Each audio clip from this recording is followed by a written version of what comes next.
noite, pessoal. As pessoas estão se conectando aí. Sejam bem-vindos. Tentando enxergar aqui um pouco. Fernando, Bruno, Valéria, sejam bem-vindos.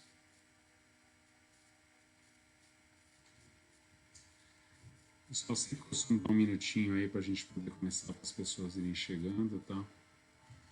E a gente poder começar com calma, tá? Nossa live deve durar no máximo 30 minutos. A gente sempre abre para perguntas no final. E depois também fica disponível lá no Insta por 24 horas. No Facebook fica gravado para aqueles que quiserem compartilhar com sua equipe ou outras pessoas, enfim.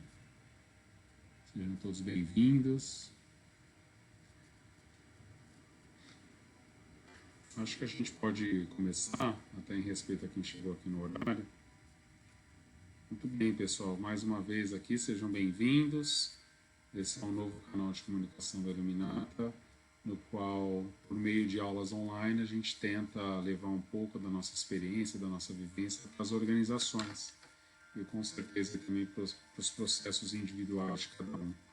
Alguns conectando aqui no Face, Kelly, Cláudio, enfim. A primeira aula online nós fizemos sobre o RH transformador. Trouxemos um case aqui de tudo que nós estávamos fazendo numa organização FIACONS.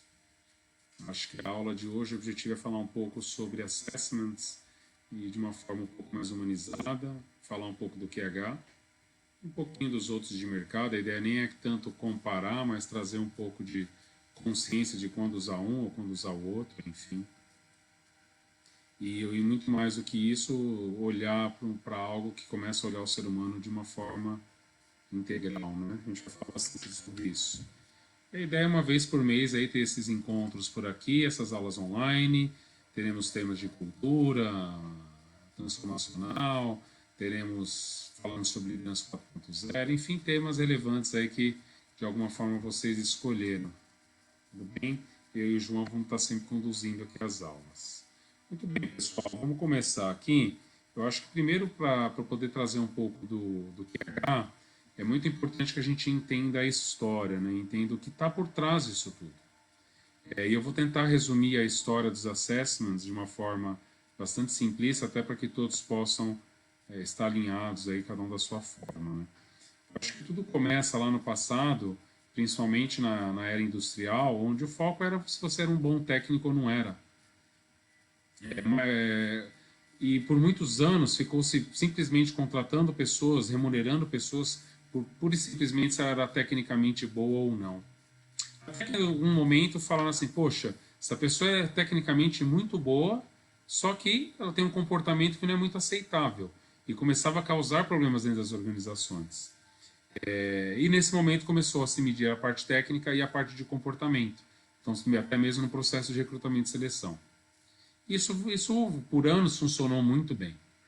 Até que chegou um determinado momento onde o próprio mundo começou a mudar e as necessidades das organizações, os modelos de negócio, e esse mundo VUCA começou a chegar e a complexidade ficou maior, e não bastava mais saber se a pessoa era boa tecnicamente ou se ela tinha um bom comportamento. Tinha que saber o quão aderente ela era a competências de potencial. E vem a Korn Ferry, que cria o famoso Learning Agility, são algumas competências de medir potencial, uma forma fantástica que tem sido usado desde então, onde se media o potencial. Então, até então, você tinha as competências técnicas, que a partir desse momento para de ser medido no mercado, as pessoas começaram a focar, medir comportamento e potencial. Comportamento olhando para o passado, né? Ou como tinha sido aquele ano, ou como a pessoa tinha se comportado. E o potencial trazia ali um pouco de inteligência, de se começar a olhar para o futuro, o quão pronta essa pessoa está para a transformação que virá. Então foi lindo por muito tempo. E a partir do momento que eu sei o potencial que a pessoa tem, olhando para frente, como ela se comporta, surge o Nine Box. E daí dentro do Nine Box não é tema para hoje, talvez numa outra conversa, surge a curva forçada e tantas outras coisas utilizadas dentro do RH. Muito bem, paro de medir a parte técnica, continuo medindo o comportamental de potencial. e ainda assim tem lá o Nine Box colocando pessoas com alto potencial, com comportamentos fantásticos, e as pessoas continuavam saindo da organização. Então tinha alguma coisa errada. Como é que eu meço o potencial de uma pessoa que tem um potencial incrível, o comportamento dela tem um comportamento incrível, e a pessoa ainda sai da organização, ou a pessoa deixa de performar o que poderia estar performando. E aí é onde já começa um pouco dos novos modelos que estão surgindo aí recentemente, né? Então, primeiro ponto importante até aqui na história, já começando a associar com os dias de hoje, né? Poxa, primeiro, por que eu parei de medir a parte técnica? Quase como se fosse uma obrigação. Sendo que existem competências técnicas que deveriam estar sendo medidas, onde todos nós deveríamos saber. Por exemplo, como gestão da mudança, change management, alguma coisa de gestão de projetos, metodologias ágeis. Tem tantas outras competências técnicas que deveriam estar sendo medidas. Não, estão medindo pura e simplesmente competências de comportamentos e competências de potencial. Tá. Até hoje, as grandes maiorias das empresas, seja internacionais ou nacionais, elas pararam por aí. Elas continuam medindo pura e simplesmente o potencial e o comportamento. Algumas empresas nem estão medindo o potencial ainda, estão bem atrasadas nessa questão de desenvolvimento humano. Tá? E tem algumas empresas que começam a olhar o que vem em seguida. Então, o que vem em seguida, né? Eu olhando um pouco disso tudo. Por que as pessoas ainda saem da organização ou não estão performando, mesmo tendo essas competências, mesmo estando lá no Nine Box, num box super alto, super recomendado, num plano de sucessão e tudo mais? Muito bem, né? E é aí que a gente começa a observar outras coisas que são importantes. Então, para que a gente possa entender o que mais tem no mercado, aonde cada assessment se encaixa, o que é o QH, vocês precisam entender um pouquinho o que são níveis neurológicos. E aí vocês vão ver que tudo faz sentido. Em um minuto eu vou conseguir associar tudo, mas antes eu preciso explicar um pouco do que são níveis neurológicos, né? Então, níveis neurológicos, ele vem da neurolinguística, é uma pirâmide onde você tem uma hierarquia, onde na parte de baixo é o nível de ambiente é tudo aquilo que a gente vê e toca, na parte de cima do ambiente vem as nossas atitudes, são os nossos comportamentos, de comportamentos para baixo, atitudes para baixo, são coisas que a gente vê, são coisas que a gente observa as pessoas fazendo por meio dos comportamentos. Em cima da parte de comportamento vem as habilidades e competências. Daí para cima começa o invisível. As habilidades e competências são normalmente onde as empresas focam os treinamentos, trazendo uma nova técnica, uma nova ferramenta. Ou vou lá estudar um idioma. E é onde a maioria dos treinamentos e eventos focam. Então, na parte de competência. Tudo bem. Acima de competência vem a parte de crenças. Acima das crenças vem a parte de valores, depois vem a identidade, que somos nós, né, o nosso próprio ego, nós na essência, e em cima, no topo da pirâmide, tem aí a parte espiritual, a parte de mundo, que é a parte de propósito. Né?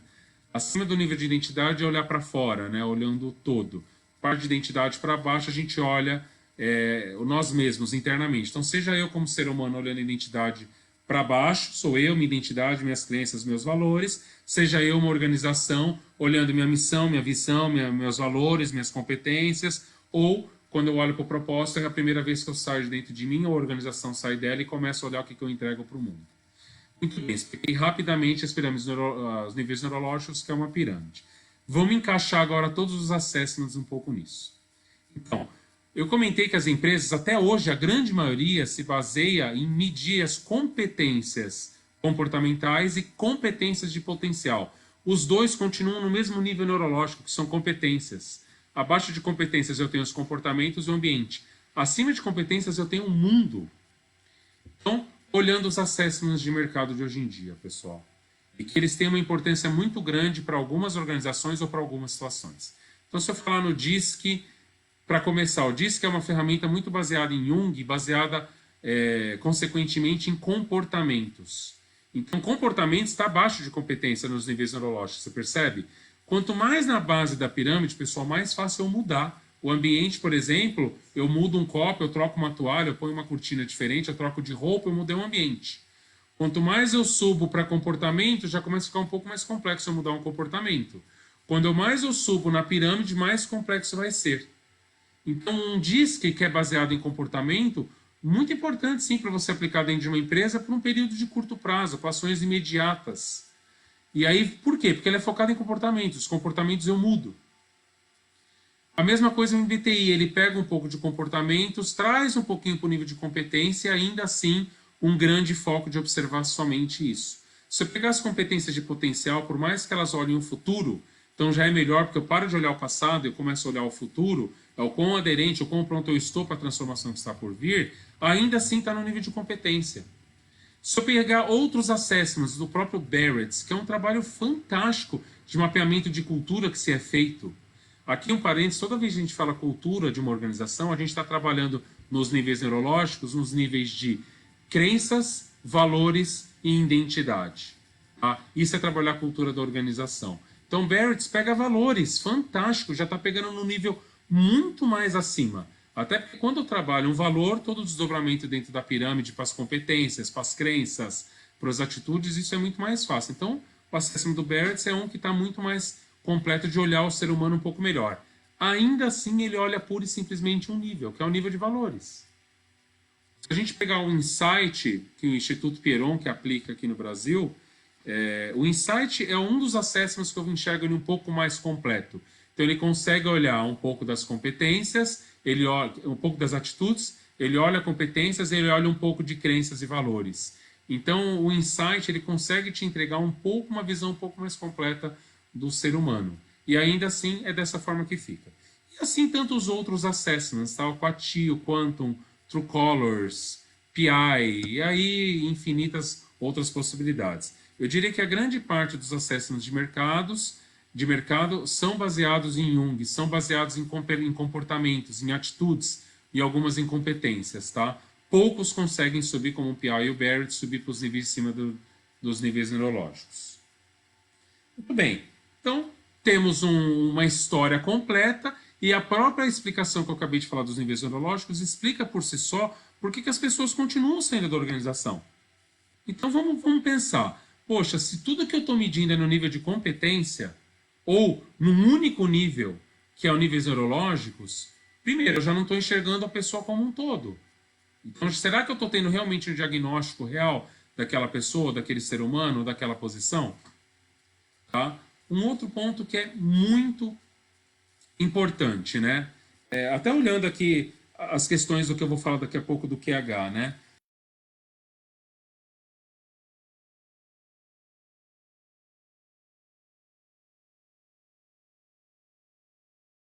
E isso ditava muito a regra até de contratações em empresas. Depois veio o QE, que é o quociente emocional. E é o que a grande maioria das empresas pararam, que é eu vou medir a parte emocional dessas pessoas. E aí envolve competências, chega um pouquinho acima. Poxa, e a parte de cima da pirâmide? O quão é importante com essa nova geração, que é o que se foi esquecido até o momento, da parte de crenças, valores, identidade e o propósito. Você pega essa geração nova, e cada vez mais, não só a geração nova, as pessoas se conectam por um propósito, se conectam com uma causa.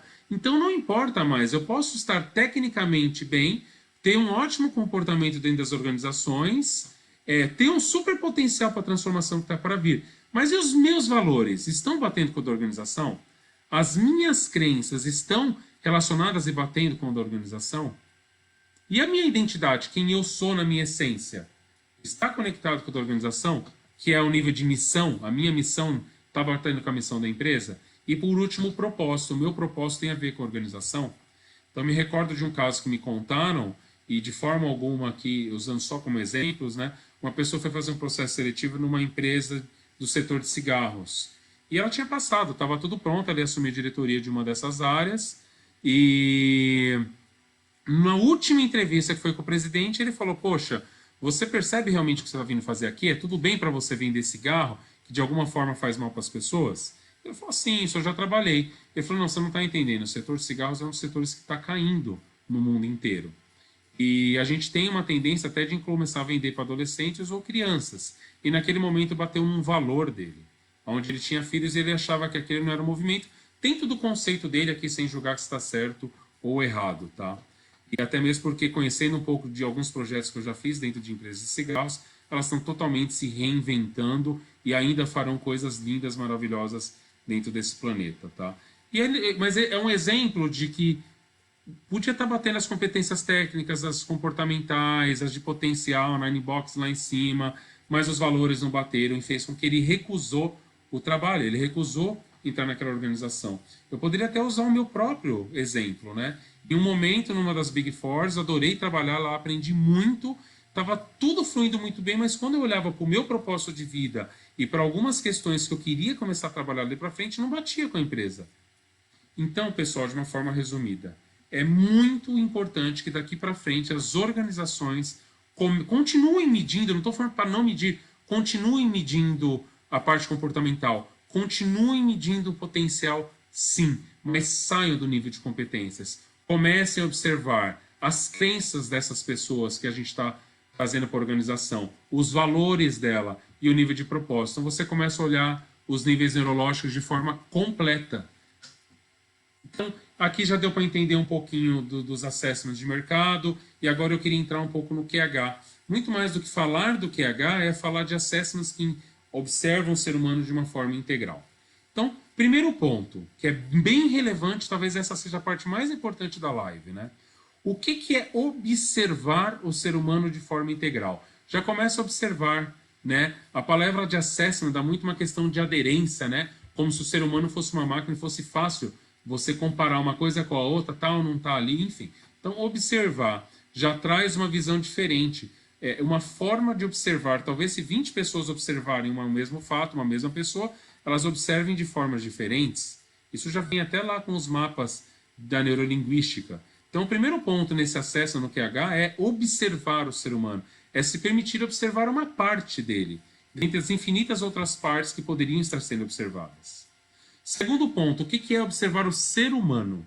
Isso é uma coisa também muito diferente.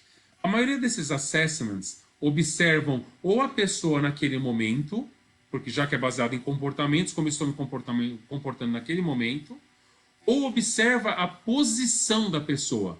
E eu já fiz esses testes, até por ser certificado em alguns desses assessments.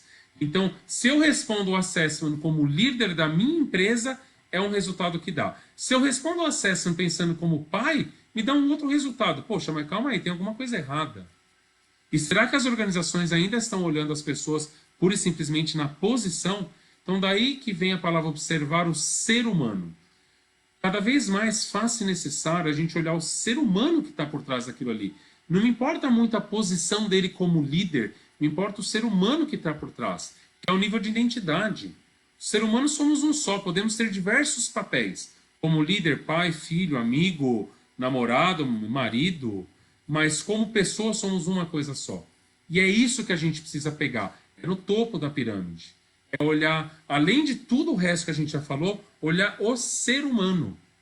E isso muda tudo. Porque quando eu falo de ser humano, eu paro de olhar pura e simplesmente a pessoa na tomada, que normalmente o que esses assessments entregam? Eles vão entregar como que essa pessoa no processo de tomar decisão, como que essa pessoa na parte de conflitos, como que essa pessoa para liderar, como seria essa pessoa sob pressão. Legal, tudo isso é legal, de verdade, é muito importante. Desculpa, é muito importante. Só que não olha o ser humano. O que é olhar o ser humano, gente? É olhar quais são os medos dessa pessoa. Quais são as estratégias que ela utiliza, muito delas, eu diria a grande maioria, de forma inconsciente.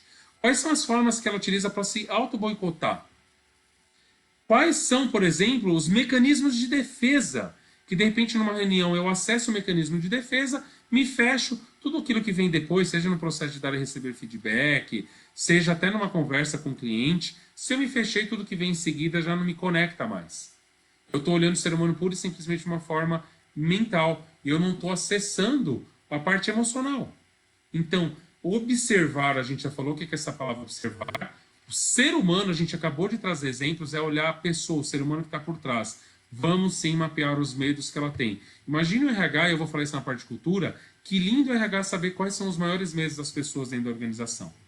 Quais são os maiores medos do líder. E você percebe que é começar a trazer um olhar humano, é começar a falar, as pessoas erram.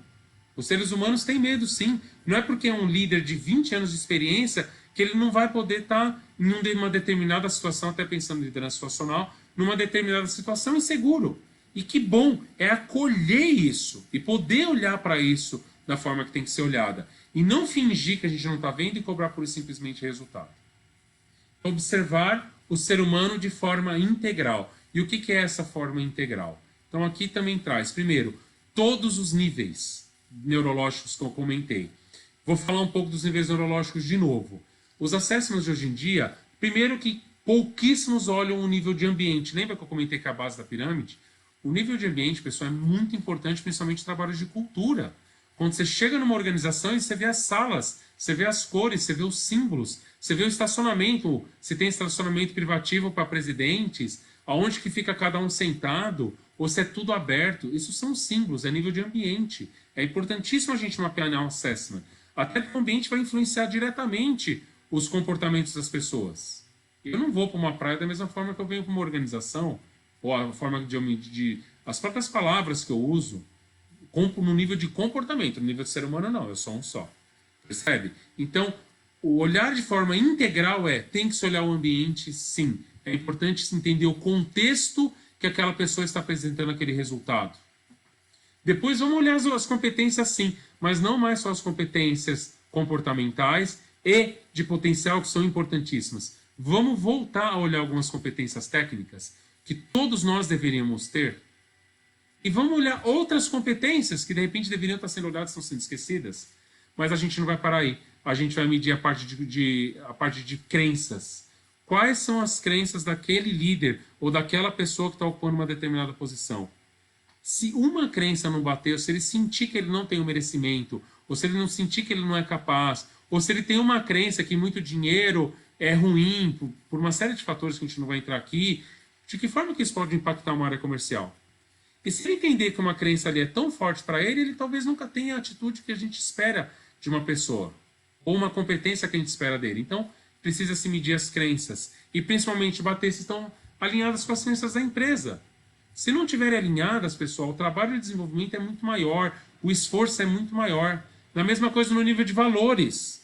Valores é tudo aquilo que a gente quer importante para nós. Se eu tenho o valor de uma coisa que é importante para mim, que a organização não está olhando, eu não estou olhando o ser humano. Eu não estou atendendo ele da forma que ele precisa e que ele gostaria.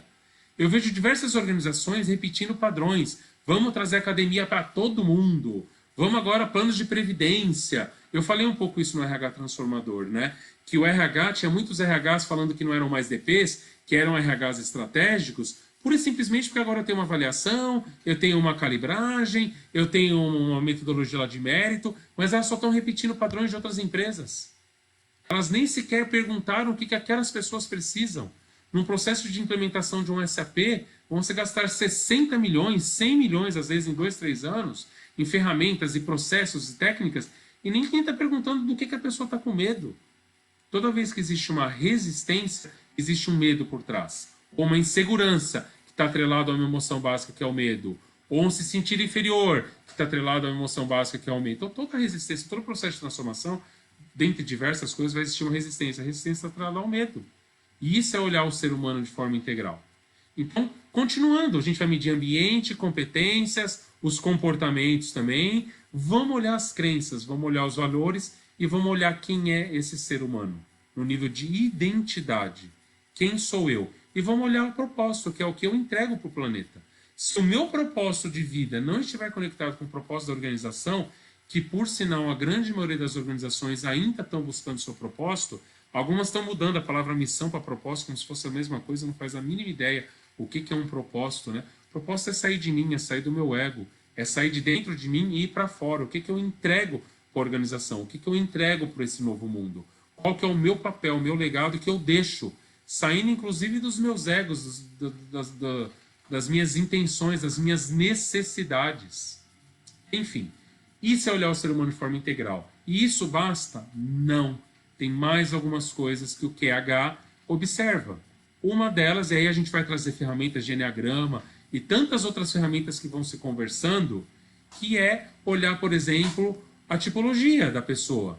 É olhar, por exemplo, qual o grau de consciência dele. Então, dentre as ferramentas que nós usamos, uma delas é o Enneagrama, a gente consegue medir o grau de consciência do ser humano. E acreditem, o grau de consciência de 1 a 9, que é uma escala que a gente usa, se você pegar uma pessoa no grau de consciência 6, 7, que a grande maioria da sociedade está, e se você pega uma pessoa no grau de consciência 5, sendo que 1 é o maior grau de consciência que eu posso ter, né? Uma diferença de 1 grau de consciência, pessoal, é uma diferença absurda.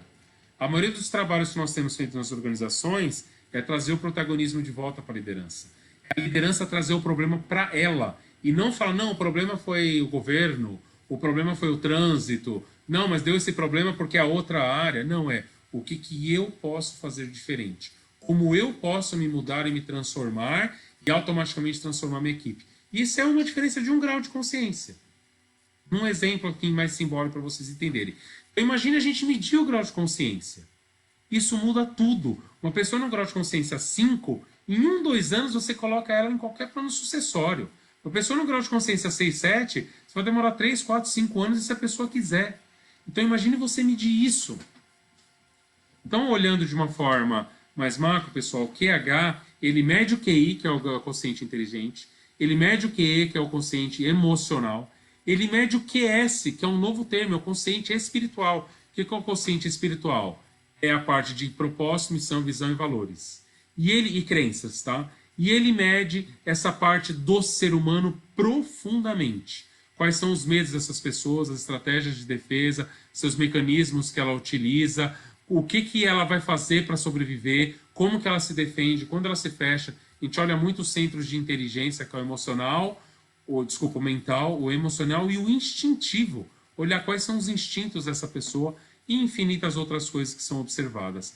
Isso é olhar o ser humano um pouco mais de forma integral. Então, primeiro, observar, permitir que eu estou tirando só uma fotografia de um ângulo, e dentre as infinitas outras coisas que eu não estou vendo. Segundo, e aí eu não vou rotular a pessoa, porque aquilo é só uma parte dela, por mais completo que eu estou olhando. Segundo ponto é o ser humano, que é olhar a pessoa que está ali, e não o líder, e não o papel que ela exerce, tá? E de forma integral, olhar tudo isso que está dentro dos níveis neurológicos e muito mais, olhar o grau de consciência e vamos olhar diversas outras coisas, tá, pessoal? Eu vou tentar trazer aqui agora, nos próximos 5 minutos, um pouco de como isso pode ser aplicado. E talvez eu já misture um pouco com cases da Illuminata que eu comentei que eu ia fazer. Imagine-se, então, você utilizando um QH ou qualquer outro assessment que meça o ser humano de forma integral num processo de recrutamento e seleção. Primeiro, você pode utilizar para você pegar lá 15, 20 mil pessoas ou 1.000 pessoas, quando se trata de employee branding, né? E fazer um filtro. Como que eu peço as pessoas e já entrego ali as 10, as 20 mais conectadas com propósito, missão, visão, valores, comportamentos, níveis de consciência. Então pode ser usado dessa forma, para filtrar. Pode ser também usado para selecionar. Ou seja, de umas 10 que eu tenho, ou de umas 3 que eu tenho, qual que é a que mais se conecta? Qual que está mais pronta e tem mais aderência com a minha organização? Também pode ser usado dessa forma.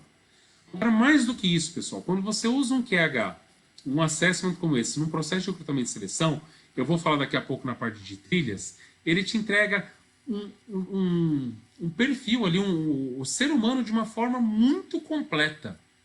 E a partir daí, imagine você com esse assessment em mãos, você que é líder, no processo de onboarding, você já sentar com a pessoa, porque que não é que você vai deixar de contratar alguém porque ela não tem determinada competência, ou uma crença está desalinhada, ou ela tem um valor que não bate com o seu.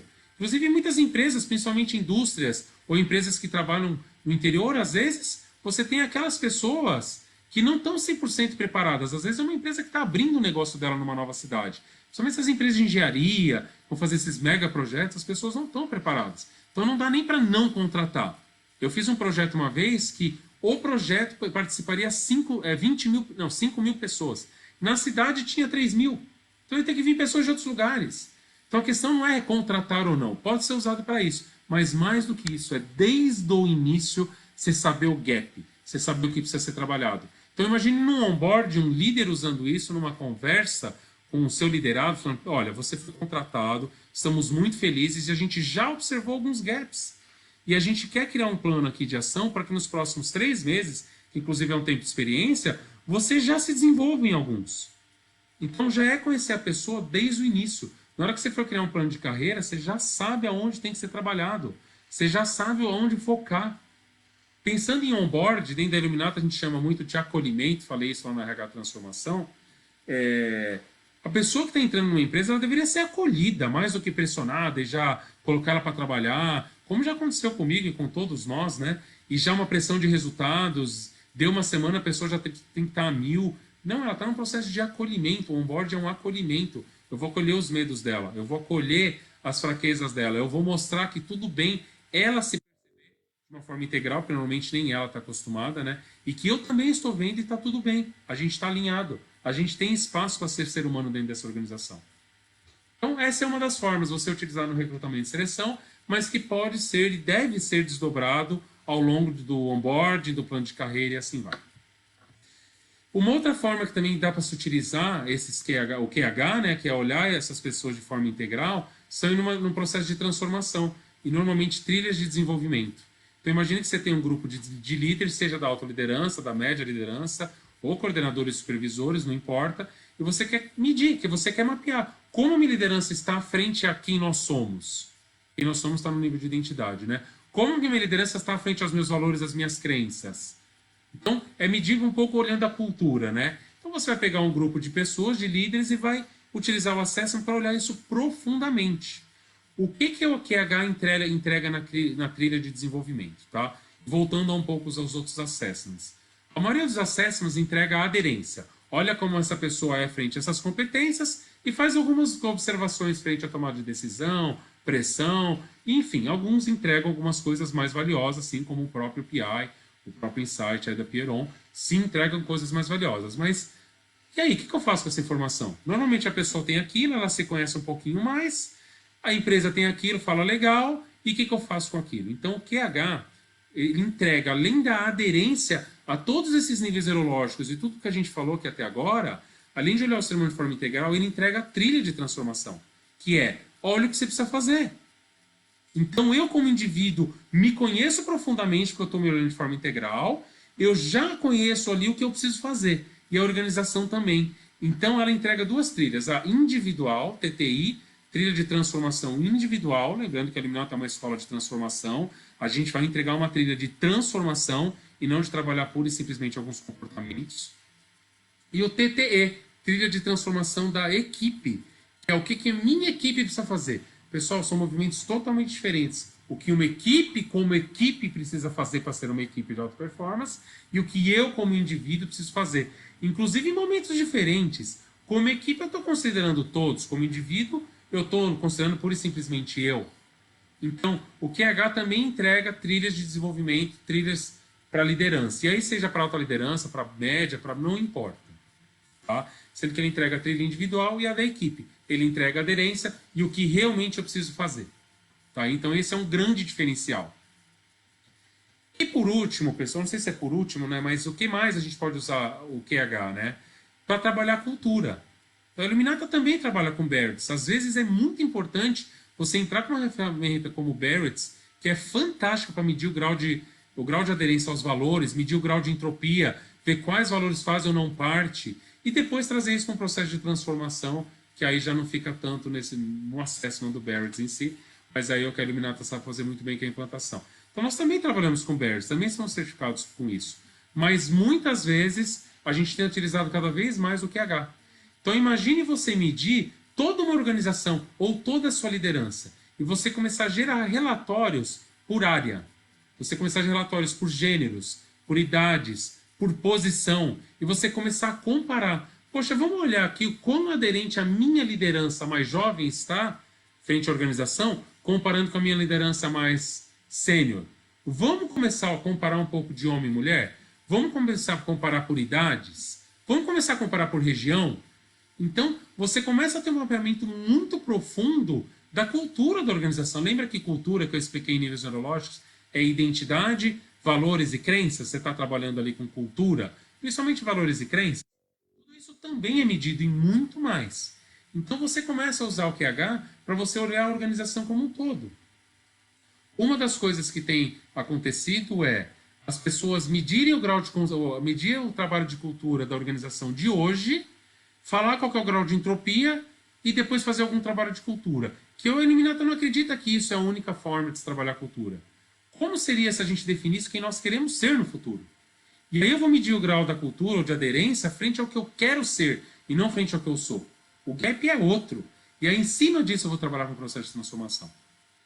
Tá, pessoal? Então, além de processo de recrutamento e seleção, além de trilhas de desenvolvimento de liderança, além de trabalhar a cultura, tem outras formas que você pode aplicar. Você pode aplicar em processos sucessórios.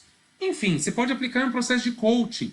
A gente tem começado a utilizar em processos de coaching No início do processo, esse assessment vai desnudar a pessoa, vai olhar a pessoa profundamente, de forma que nem ela se conhece. E aí você começa um processo de coaching muito mais profundo e direcionado do que realmente importa.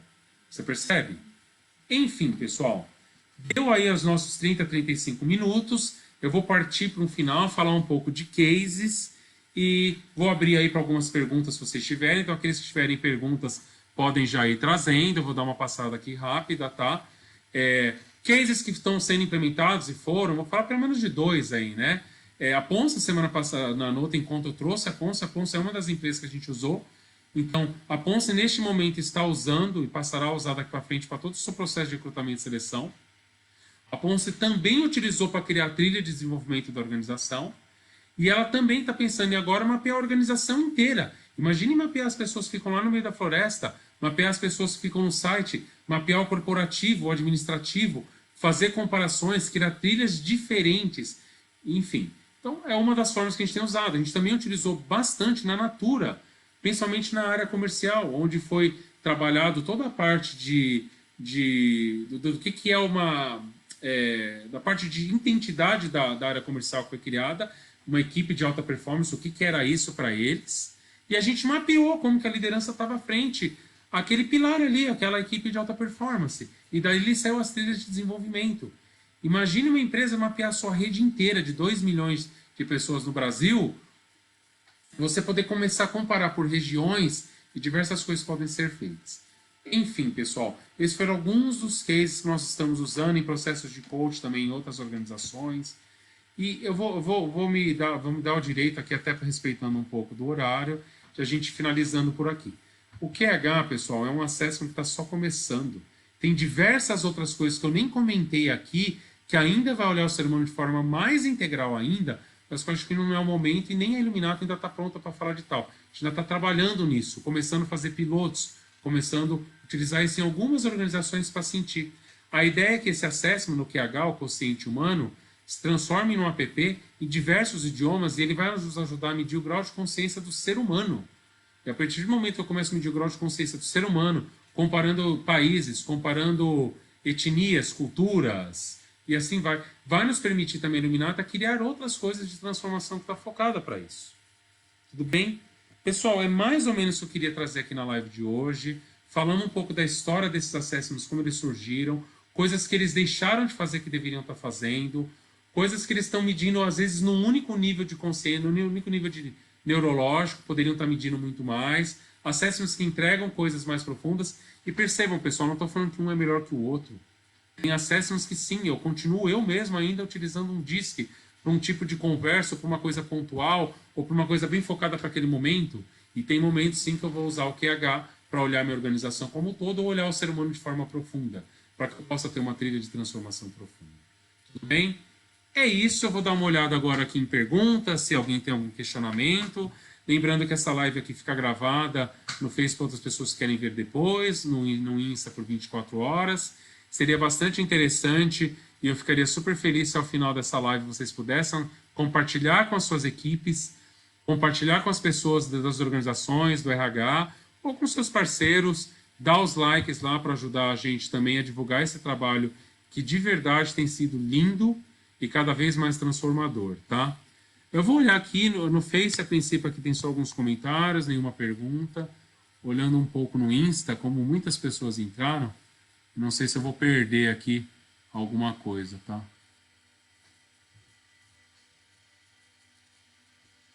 Enfim, olhando comentários, diversas pessoas aqui, ó, Rodrigo Suzuki, alguns consultores da Iluminata, alguns clientes, ó, Fernandinha aí, Silvia, enfim, pessoal aí de clientes nossos atuais, algumas pessoas do Grupo Ágora que eu divulguei, que é um grupo também de RH de transformação, enfim. Pessoal, não estou vendo que não tem nenhuma pergunta, tá? Então, vou encerrando aqui a nossa live. Tem um comentário aqui.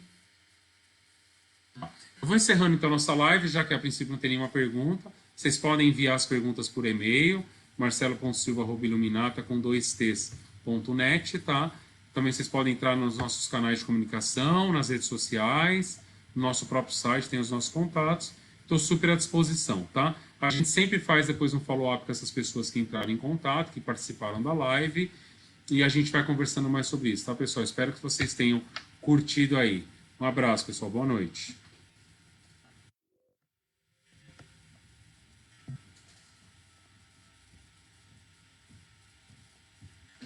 Está acabando a sua bateria. Aqui pode não encerrar também.